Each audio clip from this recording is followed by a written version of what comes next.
여러분 많이 또 언론을 통해서 들어보셨을 용어인데요. 경제 용어 중에서 낙수 효과라는 말이 있어요. 낙수 효과. 이게 트리클 다운 이펙트라, 트리클하면 이제 물이 흘러간다는 건데 아래로 다운으로 흘러간다는 거예요. 이것이 뭐 얼마나 중요한 용어인지 중요한 어떤 이론인지를 뭐 제가 깊이는 모르겠습니다만 그 의미는 뭐냐면 그 물이 위에서 많이 있으면 아래로 흘러가잖아요. 물이 이렇게 넘치면은 아래로 흘러서 아래에 있는 어떤 사람이나 아래에 있는 상황이나 아래에 있는 어떤 것도 덕을 본다. 그게 이제 낙수 효과입니다. 그래서 기업으로 얘기하면은 큰 기업이 잘 되면 아래 기업도 잘 되니까 큰 기업 쪽을 많이 지원하면은 결국 그것이 아래 쪽으로도 영향을 준다. 그러니까 큰 기업 쪽을 좀 의도적으로 많이 키우고 싶으면 그 이론을 막 얘기하겠죠. 큰 기업을 많이 키우는 거 별로 찬성하지 않으면 반대 이론을 얘기하겠죠. 반대 이론은 뭐냐면 아래쪽에서 물이 위쪽으로 가는 건 뭐가 있습니까? 분수잖아요, 분수. 그래서 트리클 업 이펙트라고 그래요. 트리클 업. 그러니까 위로 물이 흘러가는 분수 효과가 더 좋은 거야. 왜냐하면 아래쪽에서 뭔가 좀 돈이 많이 흐르고 아래쪽에서 뭔가가 잘 돼야지만이 그게 위로도 가는 거고, 사람들이 돈이 많아야지 물건도 사서 물건을 많이 사게 되면 그것을 벌어서 또 투자해서 위에도 잘 되는 거지. 그래서 여러분은 어떤 이론이 더 맞는 것 같아요? 위쪽에서 먼저 물이 막 많아가지고 아래쪽으로 흘러서 아래쪽도 잘 되는 쪽이 맞는 것 같아요? 아니면 아래쪽에 좀 물이 있어야지 분수가 위로 막 해서 위쪽도 물이 많아지는 어느 쪽이 맞는 것 같습니까? 잘 모르겠어요. 상황에 따라 다른 것 같은데, 우리 지금 최근 수년간의 우리 대한민국의 경제 정책은 약간 아래쪽이죠. 아래쪽에 물이 많아야지 이게 위쪽으로 분수로 막 가서 위쪽도 잘 된다.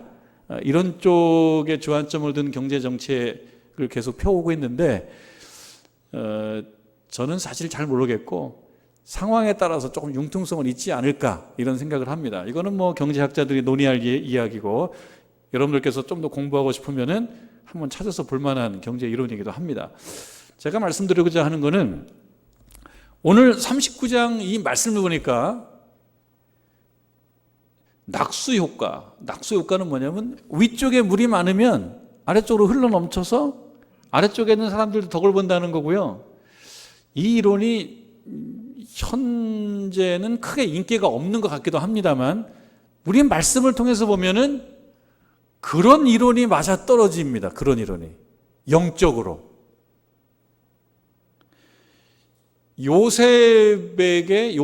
요셉과 하나님이 함께 하니까, 하나님께서 요셉에게 복을 주니까, 하나님께서 요셉에게 은혜를 끼치니까 요셉에게 있어서 그 은혜와 복이 약간 흘러서 넘쳐서 내려와요.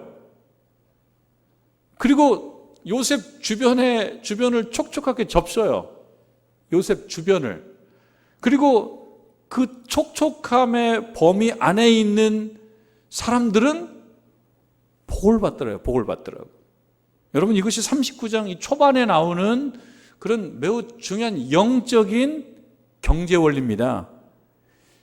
우리의 육적인 경제 원리는 제가 잘 모르겠습니다. 낙수가 맞는지 분수가 맞는지 어느 쪽이 대한민국에 더 효과가 있는지 그건 저는 잘 모르겠습니다만, 영적으로 우리가 하나 생각해 볼 것은 이런 원리가 통할 때가 있구나. 여러분들에게 하나님께서 집중적으로 복을 주시고 여러분들에게 은혜를 주시고 여러분과 하나님께서 함께 해주시면, 그 함께 해주심으로 인해서 여러분 주변이 촉촉하고 비옥해진다 이거죠. 그럼 그 비옥한 땅에 있는 사람이나 식물은 그 비옥함의 효과를 보더라. 이것이 핵심입니다. 그러니까 우리가 하나님 앞에 기도하게 된다 그러면 어떤 기도를 해야 되겠냐? 하나님, 저와 함께 해 주십시오. 왜냐하면 함께 해 주는 것이 복이니까. 그러니까 하나님께서 나와 함께 해 주시게 되면 내 주변이 비옥해지니까 내 주변 안에 있는 그 어떤 사람은 덩달아서 그 복의 영향을 받으니까 일석이조죠. 예? 정말 도랑 치우고 가재 잡고 뭐 그런 거죠. 마당 쓸고 뭐 동전 줍고 뭐 그런 거죠. 내가 복을 받으니까 덩달아서 그렇게 된다. 여러분들이 하나님께 복 받을 사명이 있습니다. 하나님께서 여러분과 동행하시고 여러분들께서 하나님과 동행해야 되는 사명이 있습니다. 왜냐하면 그래야지 여러분 주변이 비옥해집니다. 그래야지 그 비옥한 영역에 있는 식물과 나무들이 잘 큽니다. 사실 39장을 읽어보면 우리가 이해할 수 없는 부분도 좀 있습니다. 왜? 하나님께서 요셉과 함께 하셨다 그러는데 정말 그러냐? 이 질문을 한번 해봐야 되는 일들이 참 많았기 때문에 그렇습니다. 요셉의 형제들이 여러 명 있잖아요. 12형제예요. 요셉을 포함해서. 형들만 10명이에요. 근데 요셉이 16세 그쯤에 다 컸는데 안 큰 척 하면서 형들을 골탕 먹이고 그랬던 사람이 요셉입니다. 그래서 지난주에 우리가 같이 말씀 나눴다시피 요셉이 보면은 아주 얄미운 녀석이에요. 아버지로부터 사랑을 듬뿍 받고 옷도 좋은 거 입고 그리고 형들하고 같이 뭐 양을 치고 하다가 형들에게 어떤 문제가 있으면 적어놨다가 아빠한테 쪼르르 달려가서 그대로 보고해서 형들 미움 사게 만들고 그 형들 마음속에는 미움이 생겨요. 사실 형들에게 못된 거죠. 형들 마음에 미움이 생기고 아버지와 그 형들 사이가 멀어지게 만드는 역할을 한 아이가 바로 요셉이에요. 그러니까 그렇게 보면 요셉은 참 재미없는 친구고 재수없는 친구고 아주 얄미운 친구였단 말이죠. 그렇기 때문에 형들이 어떻게 마음 먹습니까? 저 녀석 없애버리자 그렇게 마음 먹었지 않습니까? 그래서 죽이고 구덩이에 빠뜨려버리고 그다음에 아버지에게는 악한 짐승에게 잡혀먹었다고 그러자. 그렇게 마음을 정하고 뜻을 정했는데 형 르우벤과 유다가 개입함으로써 극적으로 죽음에서는 피합니다. 그러니까 사실은 요셉은요, 요셉 어떻게 보면 자업자득이잖아요. 하나님께서 요셉을 미워해서도 아니고 요셉이 고모양으로 살았기 때문에 형들에게 미움을 받았지 않습니까? 그래서 사실은 죽을 목숨이었습니다. 죽을 목숨. 형들이 죽이려고 마음까지 다 먹고 뜻을 모았던 사람이 바로 요셉입니다. 그런데 그 어떤 절체절명의 상황 속에서 구사일생으로 목숨은 구합니다. 그러니까 한편으로는 불행이지만 한편으로는 다행한 거예요. 불행에 초점을 맞추면은 요셉처럼 불행한 인간은 없다고 생각하겠지만 다행 쪽에 초점을 맞추게 되면 그러면 요셉은 복이 많은 친구죠. 죽을 목숨이었어요. 죽을 목숨. 오늘 장로님께서 기도해 주실 때 참 코로나를 위해서 기도하고 코로나에 대해서 기도하시면서 우리 교회에는 그 가운데에서도 하나님께서 보호하셔서 아직 감염자가 하나도 없다는 기도를 드렸어요. 맞는 얘기 아닙니까? 코로나라는 상황이 우리 주변에 있는 거는 불행한 건데요. 그 가운데에서도 하나님께서 보호해 주셔서 아직까지 우리가 모두 안전하다. 그 다행한 건데요. 그 다행에 초점을 맞추게 되면 그게 복된 거 아니겠습니까? 사실 이런 생각도 했습니다. 이 아픔이나 또는 고통이나 힘든 일은 누구에게나 예외가 없기 때문에 대한민국의 정릉제일교회에 계신 분들만 특권층은 아니어서 누가 아플지 몰라요. 근데 다들 무서워하잖아요. 내가 1번이 될까 봐. 다 무서워한단 말이에요. 내가 1번이 될까 봐. 1번이 되면 너무 미안하고 고개를 못 들까 봐. 다들 불안해하는데 우리가 우리 교우들을 서로 위해 주십시다. 건강하든 건강하지 않든 감염이 되든 감염이 안 되든 여러분들의 교우들을 사랑하시고 보호해줘야 된다. 그런 생각을 한번 해봤습니다. 한번 해봤어요. 여러분, 요셉은 구덩이에 빠져서 죽을 목숨이었습니다.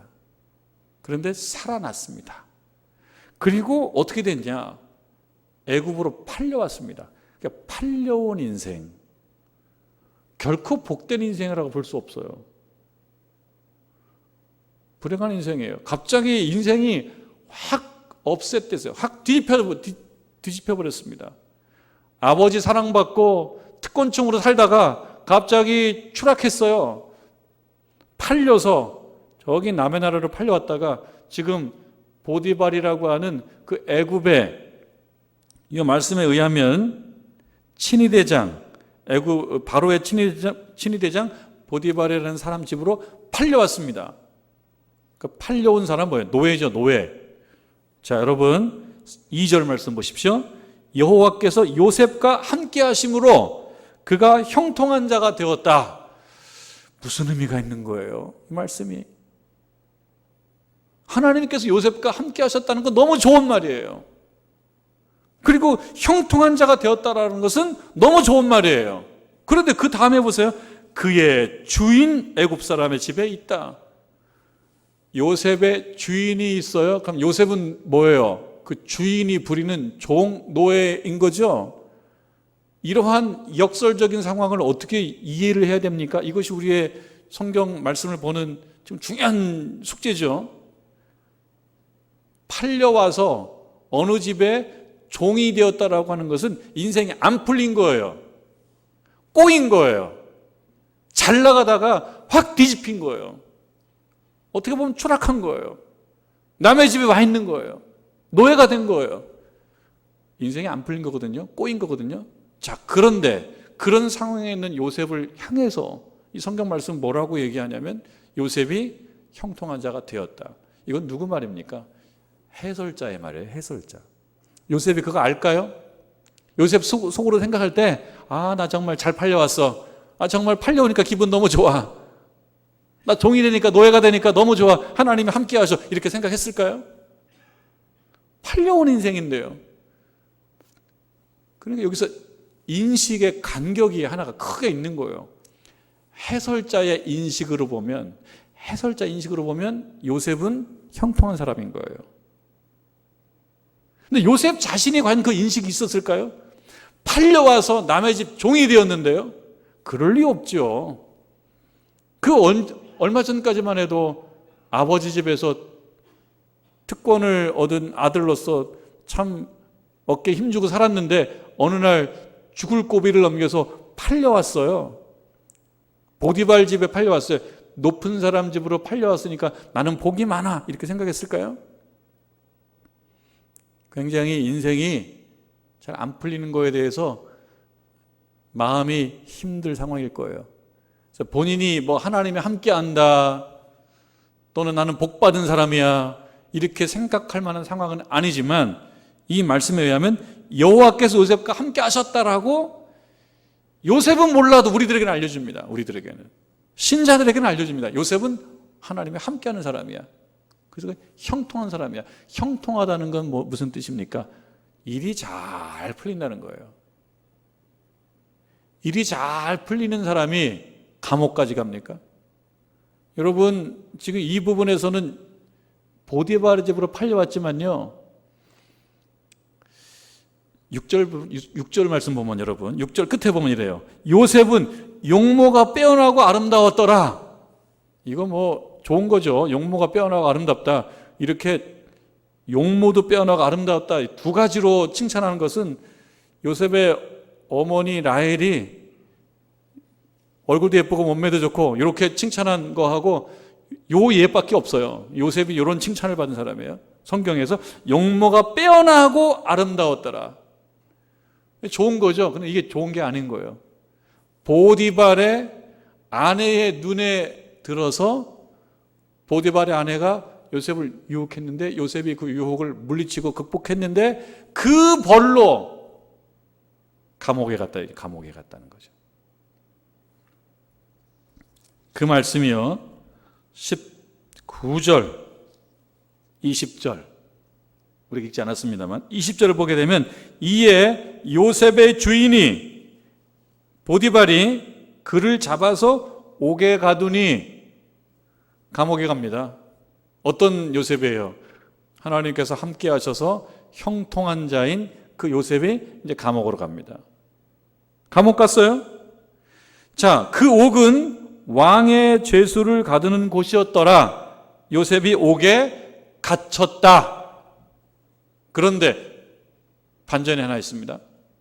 갇혔으나 이거는 뒤에 반대 말이 나온다는 얘기죠. 옥에 갇힌 것은 아주 불행한 일인데, 근데 갇혔으나 반대 역접 접속사가 나왔어요. 뒤에는 뭔가 다른 말이 나오겠죠. 뭐가 나오냐? 21절에 보니까 여호와께서 요셉과 함께 하시고, 또 나옵니다. 이거 어떻게 이해해야 됩니까? 그리고 또 그에게 인자를 더하사 간수장에게 은혜를 받게 하셨다. 그리고 23절 제일 끝에 또 나옵니다. 제일 마지막에 여호와께서 그를 범사에 형통하게 하셨더라. 이 말씀 표현은 참 좋은데 또 어떻게 이해됩니까? 지금 어떤 상황이에요? 감옥에 갇힌 상황. 감옥에 갇힌 상황을 보고 형통하다라고 선언하는 것이 도대체 무슨 의미가 있느냐? 조금 더 깊게 보지 않으면 여기서 의미를 발견하기가 어렵습니다. 요셉이 형통한 사람이 된다라고 하는 것을 우리는 나중에 알아요. 왜냐? 형들, 가족들이 다 요셉을 통해서 구원받아요. 그러니까 나중에 되면 알는데 요셉이 지금 현재 이걸 알고 있겠느냐? 본인이 감옥에 갇혀 있는데 이것이 우리들에게 주는 의미가 굉장히 큽니다. 여러분 좀 앞으로 가볼까요? 자, 요셉이 보디발 집에 팔려왔습니다. 3절에 보니까 보디발이 그의 주인이 여호와께서 그와 함께 하심을 보며, 그러니까 뭘 할 수 있냐면요, 요셉이 지금 비록 팔려왔지만 누군가 봤을 때 팔려온 요셉으로부터 좋은 면모를 발견할 수 있는 모습을 보여줬다. 그러니까 보디발이 요셉을 보면서 하나님이 함께하네? 뭔가를 봤다. 그러면은 보디발이 눈이 밝은 것도 있지만요, 요셉이 하나님이 함께 하심의 어떤 모습을 외부로 보여주기도 했다는 거예요. 그러니까 비록 팔려왔지만 요셉은 어떤 사람이에요? 하나님이 함께 한다라고 하는 것을 드러내는 사람이에요. 여호와께서 그의 범사에 형통하게 하심을 보았더라. 보디발이 뭘 보냐면 요셉을 보니까 분명히 노예인데, 종으로 팔려왔는데 다른 종하고 약간 다른 뭔가가 있다 이거죠. 그래봤자 종이다 이렇게 생각할 건 아니에요. 보디발이 볼 때 다른 종들하고 뭔가 다르게 조금 뭔가 좋은 면들이 있어요. 근데 그 좋은 면을 어떻게 해석하느냐? 하나님께서 함께 하시기 때문에. 그러니까 요셉이 보여주는 것은 뭐냐? 하나님이 나와 함께 한다라고 하는 것을 보여주는 삶을 이어가고 있다는 점, 그거 참 중요합니다. 자, 여러분, 그러다 보니까 보디발이 요셉을 딱 뽑습니다. 딱 픽업을 해요. 그래서 집에 가장 중요한 일들을 맡깁니다. 종으로 팔려오고 감옥에 가고, 이것을 보게 되면 이게 형통이 아닌데 그 안에서 보면 형통이 이루어지고 있습니다.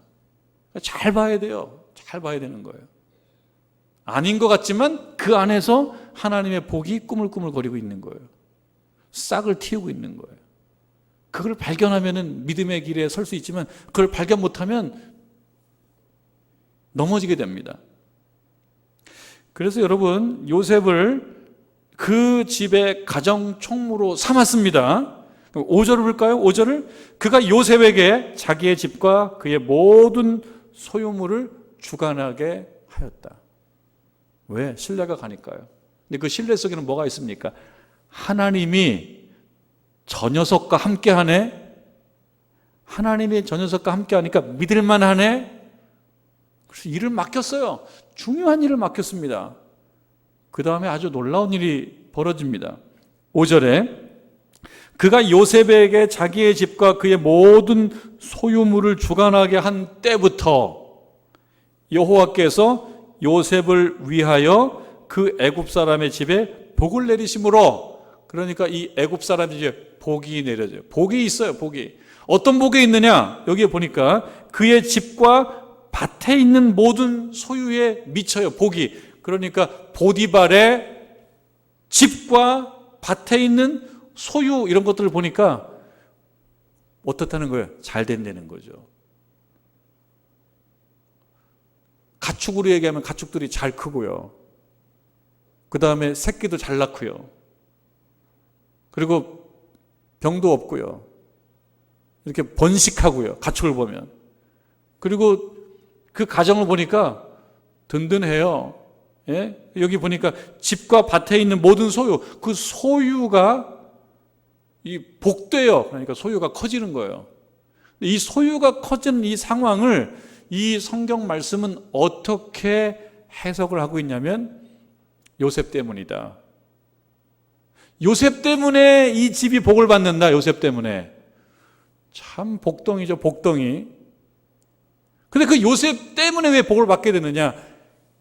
그 요셉은 어떤 사람이에요? 하나님이 함께하는 사람이다. 하나님이 함께하는 사람이 거기에 있으니까 그 주변이 어떻게 된다는 거예요? 비옥해진다는 거죠. 그래서 우리의 이 그냥 우리의 주변 혹은 이 나라 경제, 뭐 세계 경제를 봤을 때 제가 뭐 낙수 효과가 트리클 다운 이펙트가 이게 맞는지 안 맞는지 저는 잘 모르겠지만 뭐 그걸 연구할 뭐 그런 실력은 부족하지만 이 말씀을 보니까 영적으로는 그런 효과가 있구나. 영적으로는 어떤 사람에게 복이 임하면 그 사람으로부터 복이 흘러 넘쳐서 그 주변이 비옥해지는 이 원리가 이게 있구나. 그래서 여러분 우리 교회에서는요, 하나님과 동행하는 사람들이 좀 계셔야 돼요. 모두가 동행하면 정말 좋고요. 어려운 상황이라고 하더라도 하나님과 동행하는 성도님들이 여러 명 계셔야 돼요. 그 하나님이 동행하는 성도님들, 우리 하나님이 동행하는 장로님, 권사님들이 계셔야지 그분들로부터 하나님의 은혜가 흘러넘쳐서 밑으로 이렇게 떨어져요. 그래야지 다른 분들, 그 영역에 있는 분들도 그거 나눠 가져요. 청년들도 나눠 갖고요. 그 다음에 새신자도 나눠 갖고. 그런 거예요. 그래서 다 복받을 사명이 있는 겁니다. 하나님과 동행해야 되는 사명이 있는 겁니다. 여러분 5절 말씀 보면 그걸 알 수 있지 않습니까? 애굽 사람의 집에 복이 내리심으로 여호와의 복이 그의 집과 밭에 있는 모든 소유에 미쳤다. 왜? 하나님과 함께하는 요셉이 그 안에 있기 때문에. 자, 그런데 우리에게 하나 조금 편치 않은 내용은 뭐냐면, 그렇다고 하더라도 그게 요셉을 형통한 존재라고 말할 수 있냐? 형통이라고 한다는 것은 이게 뭔가 일이 잘 풀리는 것을 얘기하는데 보면 감옥에 갔지 않냐? 이거 만사형통 아니지 않냐? 우리가 그렇게 바랬던 만사형통이 아니지 않냐? 이렇게 말할 수도 있습니다. 아니, 형들에게 미움받아가지고 형들이 죽이진 않았지만 팔아먹고, 그리고 어느 집으로 종으로 팔려왔고, 그리고 또 옳은 일 하다가 이것이 올바르다고 생각하고 하다가 주인에게 미움받아가지고 감옥에 들어갔고. 이게 뭡니까? 아니, 하나님 뜻대로 산다고 그러는데 왜 감옥까지 들어와? 하나님과 함께 하니까 안 좋은 일이 많이 생겨. 너무 하나님하고 가까이 가면 안 되겠어. 이런 생각 들게 만들지 않나요? 하나님이 동행하는 것도 좀 피곤해. 동행 나하고 하지 말고 저 다른 분들하고 동행하시고 나는 그냥 효과만 봤으면 좋겠어. 동행하는 거 피곤해. 하나님과 동행하는 거. 가만히 보니까 피곤해져요. 요셉이 종으로 팔려오고 감옥에 가고. 요셉이 형통한가? 여러분, 요셉의 형통함은요 앞으로 10년 이상 흘러야 돼요. 그래서 보면 요셉이 30살쯤 돼서 애굽의 총리가 되었을 때 그때는 우리가 만사형통하구나, 일이 잘 풀리는구나, 그때쯤에는 얘기할 수 있는데 이 성경 말씀, 이 해설자는요 너무 급한 것 같아요. 요셉이 형통하다고 선언을 해버렸어요. 이게 뭐냐? 왜 형통하냐? 형통한데 왜 문제가 생기냐? 우리가 생각할 때는 하나님이 동행하면 문제가 없어야 될 것 같아요. 여러분 그렇지 않습니까? 내가 하나님하고 동행하면 문제가 없을 것 같아요. 하나님이 나와 함께해서 내 인생에 개입하시고 내 인생에 관여를 하시면 뭐든지 잘 풀려야 될 것 같아요. 근데 그렇지 않은 일들이 생기더라고요. 이렇게 감옥에도 갇히고 팔려도 가더라는 얘기예요. 왜 그럴까요? 이제는 하나님의 기준이 요셉에게 적용되기 시작합니다. 하나님의 기준이. 내 기준으로 이것이 형통한 거야 했을 때 그 형통대로 되지 않아요. 1980년쯤인가요? 바람 불어 좋은 날이라는 영화 우리 보신 어르신들 계실 것 같아요. 그때 벌써 지금 세월이 되게 많이 갔네요.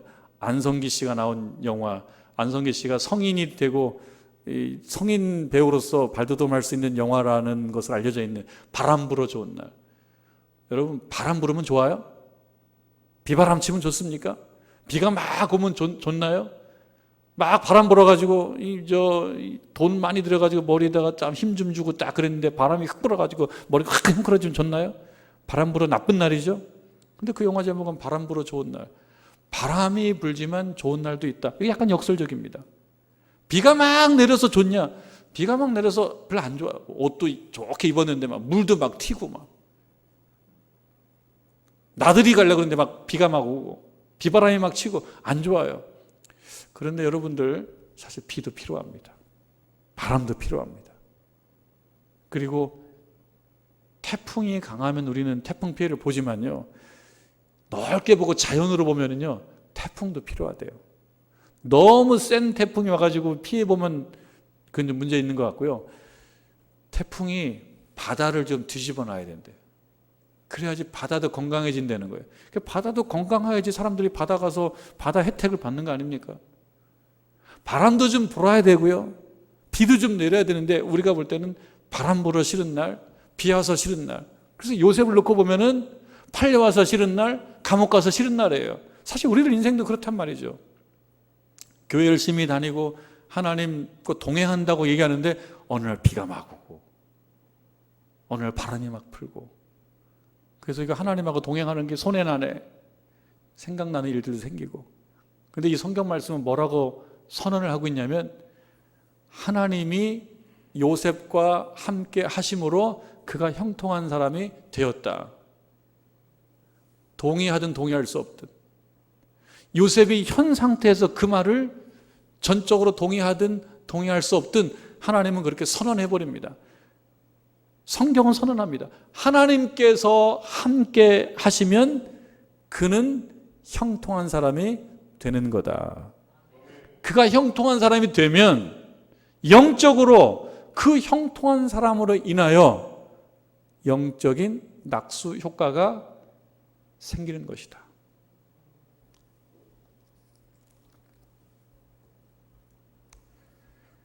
여러분, 우리가 가족들을 위해서도 기도하고 그중에 특히 자녀들을 위해서 기도하고 여러분 이웃을 위해서 기도하고 동료를 위해서 기도합니다. 뭐라고 기도합니까? 복 주시옵소서. 일 잘 풀리게 해 주시옵소서.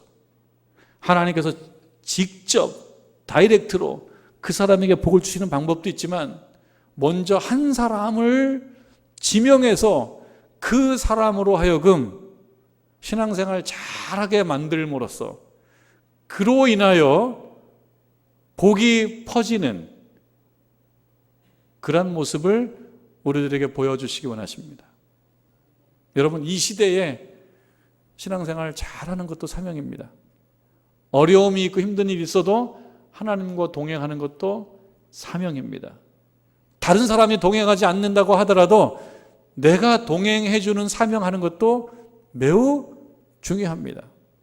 이 어려운 때에 어느 교회든 어느 공동체든 하나님과 동행하는 소수의 그런 영적 정예부대가 있다면 그들을 통해서 점점점 그 비옥함이 주변으로 퍼질 수가 있다라고 하는 이 영적인 원리를 우리가 잘 아시고, 여러분 이때에 하나님과 동행하는, 그래서 우리들의 인생이 형통하게 되는 그런 복을 받아 누리시는 저와 여러분 되기를 주님의 이름으로 축원합니다.